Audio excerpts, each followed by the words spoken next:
Hello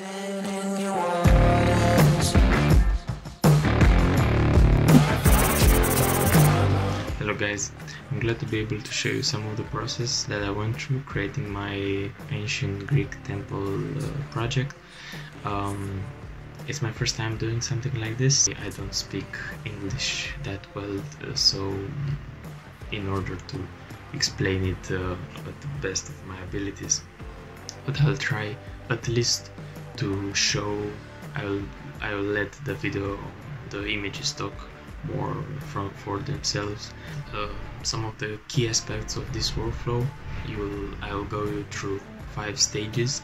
So we'll start with acquiring references that represent the first couple of days when you get a new project. So you select your theme, you find what inspires you, and you decide on a design for your scene, for your models.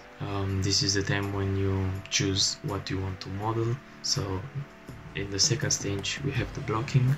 In this stage we are making sure that the dimensions are correct, and we will try to have the final assets planned out, what we are going to do in the next stage.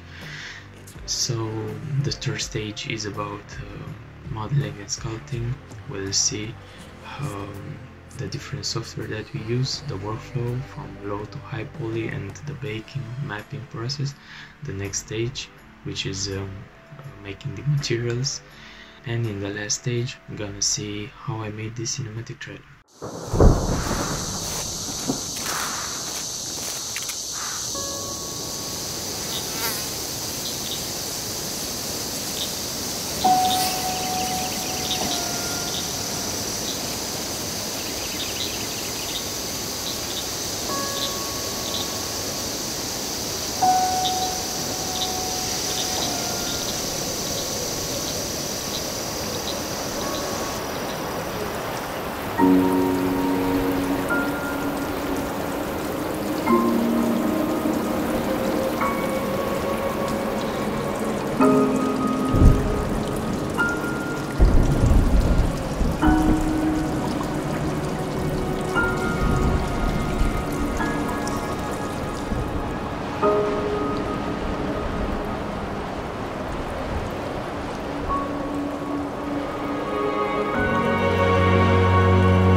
Okay, so let's start with the first stage. The references are particularly chosen in order to satisfy any need in composition, modeling, or lighting. The key shot is the main source of inspiration in designs, being this one from Tomb Raider. This is my first concept that I first seen when I started the project. So I chose the theme of ancient 435 before Christ. This is from Tomb Raider. So I have this. I like the way the light flows here through. Again, it's the same type of style. So it's a temple inside a cave. I liked this idea of a single source of light coming from a hole in the ceiling. This is a reference for the entrance. This is from God of War.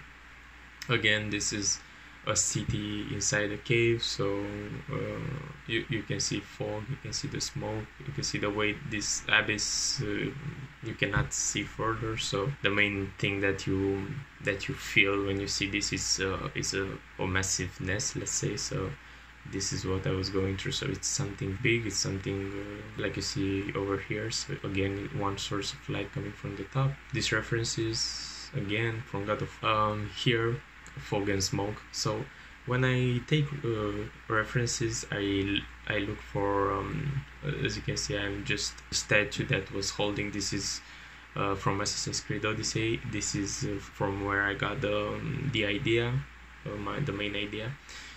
with a statue holding the temple. This is for the shape of the temple. So when I'm gathering references, this is the place where I also think of the design, because I'm starting fresh, I'm starting new, so it's a blank page. But after I see the concepts and I look through the concepts, I try to make decisions.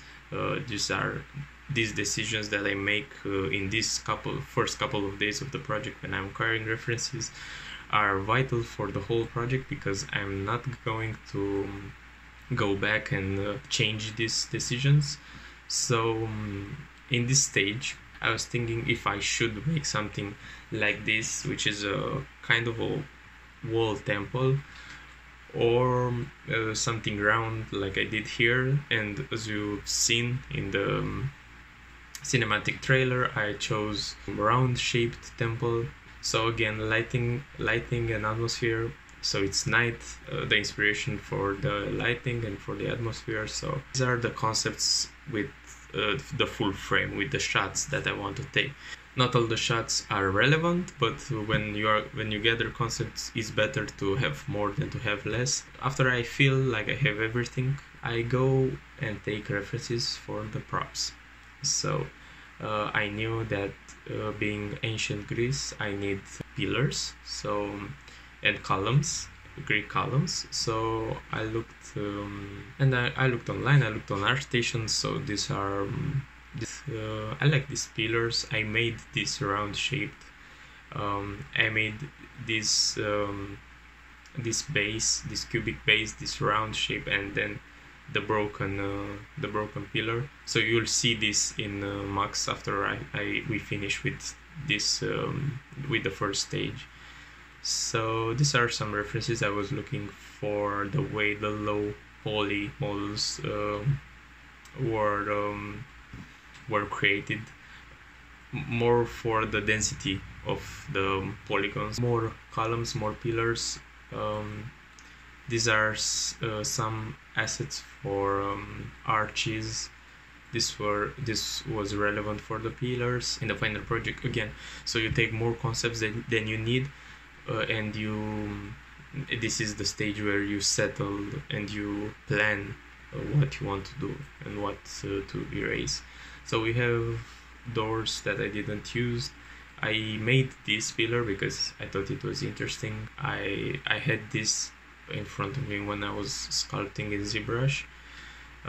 This was references from Assassin's Creed Odyssey. Again, I'm not looking just at the design of the rocks, but at the shapes, because I wanted this art shaped for the inside walls of the cave.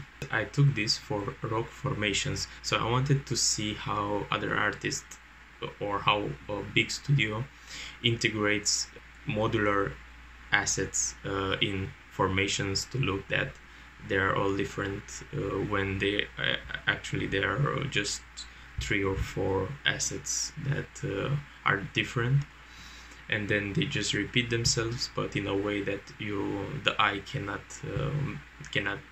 see the difference. Okay, the second stage is blocking. This project was constructed in Unreal Engine 4. So for blocking, I first went inside the 3ds Max and made the projects that I planned already. 3ds Max. This is a lot now, but I will talk about each asset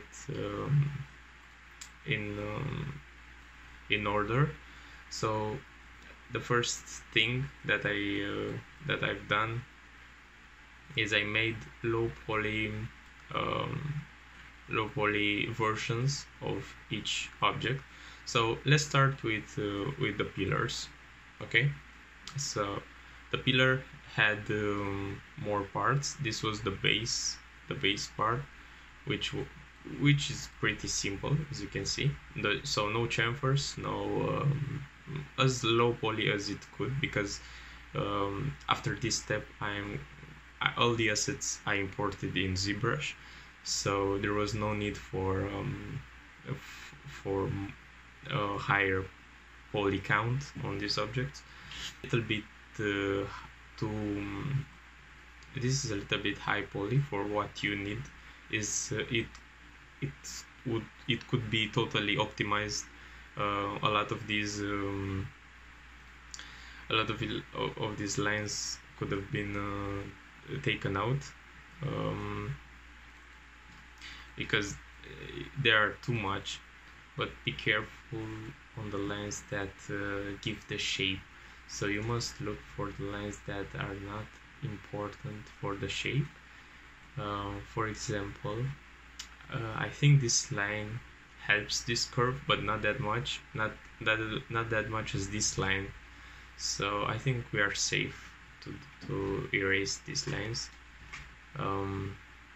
So you see the shape is the same, but it's a lower poly count. So next for this pillar was this object, which was actually made with 2 symmetry. So I only made 1/4 of the pillar, and then I made it symmetrical with symmetry modifier. So that's that.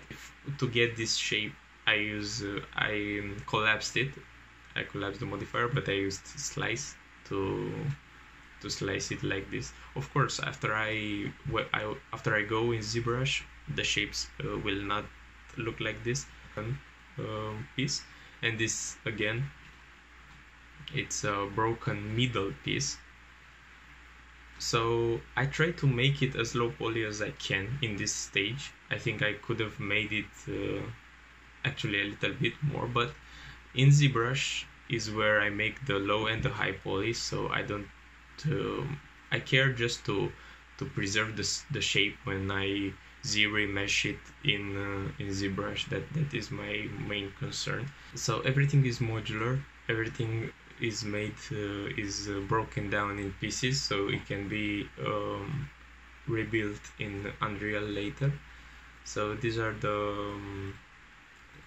this is the bottom of the temple, and this is the fire pit.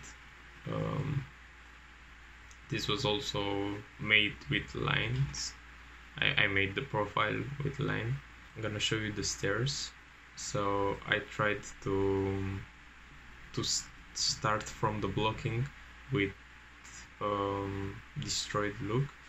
The third stage is modeling and sculpting. So after we've done the blocking in 3ds Max, we are now looking at in ZBrush at one of the rocks. This is the big rock that I've talked about. That this was made for the walls of the cave. So the most used one for this is I put my brushes down on the bottom. The one that I use the most is Trim Adaptive, Trim Dynamic. They are really easy to use. So let's try to go into geometry. So we are gonna Z-remesh it because we don't need it with 2 million active points. So I use 2 million polygons when I'm edit the final. Let's say the final mesh, the high poly mesh, will have 2 million polygons. Okay, so now we have 13,000, so it's not that much polygons. And what I'm going to do, this is a little bit too low, but this is kind of the low poly version, let's say, that I would use. It is still too high, but you must consider that this is a big asset. It will be seen in the project very often, and it will occupy a big part of the scene. So it's not that of a big deal if it has more polygons, but you must know how you optimize your project, because this can slow down your frames in game a lot. Fourth stage is material creation, and we're gonna start with mapping and baking the low poly model that we exported from ZBrush. Then we're gonna map it in Rhizome UV, and the high and the low poly model will be imported in Marmoset, and we're gonna see right now. So the mapping can be done in Rhizome UV, but it can be done in 3ds Max as well. Here we have the rock that I presented earlier that we've seen in ZBrush. Now it's fully baked and with textures, but this is how it would look, the low poly, before doing anything to it. First things first, I make a new baker, and you will have the high and low sections. You will for the maps section, you'll hit configure and you choose normals, position, curvature, thickness, ambient occlusion. The other ones are predefined. You'll set the resolution. You'll say 16 samples. You'll choose a place where you wanna save your textures. So this is the material that I made. I had the normal, and the roughness, metalness, and occlusion will be saved in the same map with on different channels. I'll show this to you in Substance. So yeah, so this is pretty much a normal set. I bake the textures, and the next step is going into Substance, loading them here, the mesh maps. So these are straight from Marmoset and imported here. And after that, I made a smart material. So I made a smart material which is actually Substance Share. So you enter on Substance Share and you click on smart materials or simple material and you find what you need. I use this mossy rock. I have this dirt to fill these places. The base color, you can change the colors of it.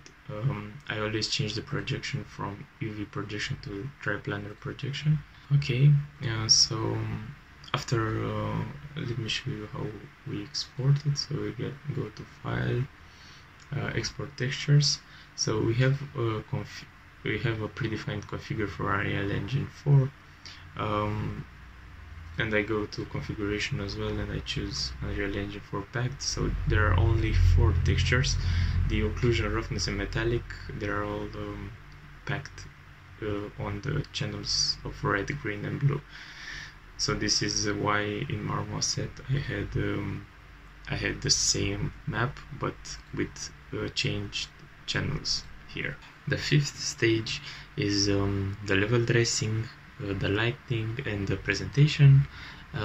This is the step where we'll import the models that we exported into Unreal Engine, and I'll show you importing such an asset, how is the material looking after exporting from Substance, and then we will take a look at the scene. So we will look how the lights were set up and how the cameras were animated to make the cinematic that you've seen.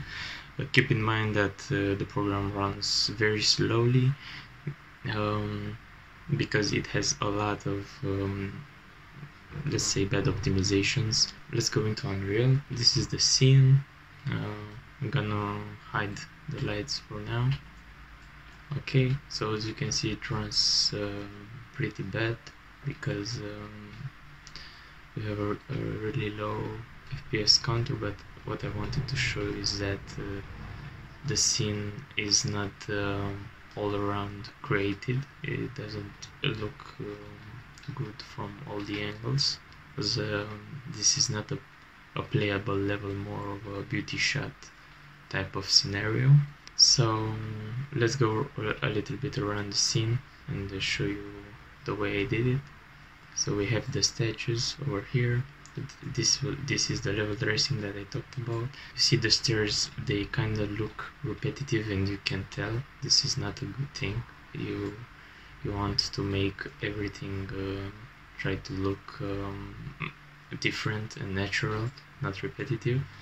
As you can see, these rocks here, they look, you can see this is the same asset used over and over again. So let's try to, so I'm gonna go in unlit, because in this way it will run faster and we can focus on importing something. So you can see, so we go to content, I don't have the content browser down here because I want to have more space. So go to import, and we will. So what you want to import is the you wanna import the low poly model. So we'll have the low FBX. You always want to use FBX because otherwise the textures won't look okay. And we will import it into Unreal. So keep in mind that 1 unit in Unreal is 1 centimeter, and I made it in meters in 3ds Max. So as you can see, it is very low. So to make it the same, we must scale it with 10. I think this is the good dimension for it, because I made it 10 times smaller than it should have been. Now I'm gonna show you the material. So we'll go here. I'll open the material. Okay, so this is the material for the as you can see, this is the map that I said it's on 3 channels. So it's for roughness, for normal, and for italic, roughness, and ambient occlusion, AO. We're gonna for normally use the normal map, and we have the normal base color here from the RGBA. So this is the material created from the textures exported from Substance. If we apply to it, and we will lit it again, so this is how it looks. Now we're gonna go into, I'll show you the cameras. So these are different shots. We have the key shot, we have the entrance, we have a close-up here, we have this is somewhere in between, and we'll have the sequence camera, and I'll show you immediately what I mean. So we have the sequence camera 2. I think this is where I did yes. So here is these are all the cameras that were used for the cinematic. There were a lot of them. You see, if we go here, you can change this to cinematic viewport, so you'll see but now you go to camera cuts and you press the lock viewport to camera cuts, so you see what the cameras you see what this line has to offer. So when you go through it, it will automatically go through them. So here are the you can see each camera if you press on it. So this is one camera. I'll show you. This is the second camera. This is the second camera. This is all this it is all this doing. Third camera. So you see the movement. So in the transform tab, there's the let me show you the first camera. So there's the points on location, on rotation, and on scale. These are the keyframes for animating it. I made some for the manual focus distance as well. This is that blur effect that it gets, and the focus on the green leaves, and then regain it focus again, and same effect. So, and you do this, and you add with this, you click here and you add each camera. You make a new one from here, and then you add it to camera cuts, and it will export the camera cuts after you can, like in any video editing software, you can organize them however you want, and then you can look here at what you have, each frame, and you set the frame from here. In this case, for me, it was 24 frames per second, And when you are done, you hit render and you set the resolution. And I made image sequence. It's a very good idea to use the image sequence, because in case the program breaks, which happened to me in the middle of the render, if you 24 frames per second, and you'll have an image sequence, so you have around 4,000 images, and you in Premiere you will import them as images, and then you'll make a video from the images. And you must set Adobe Premiere to import the videos at just 0.4 milliseconds if you want 24 frames per second. Otherwise, you will divide 1 second by the number of frames that you want. Let's say 60, that means 1/60, and that are how much milliseconds you want for one photo. Thank you very much for watching. This video was done because I wanted to show you a little bit of the workflow that I had for this project, and a workflow that I think it's most used when creating game assets. Thank you very much, Stylized Nation, for giving me the idea for this video, and I hope to make more in the future with better quality, better sound. Thank you very much for watching, and see you in the next one.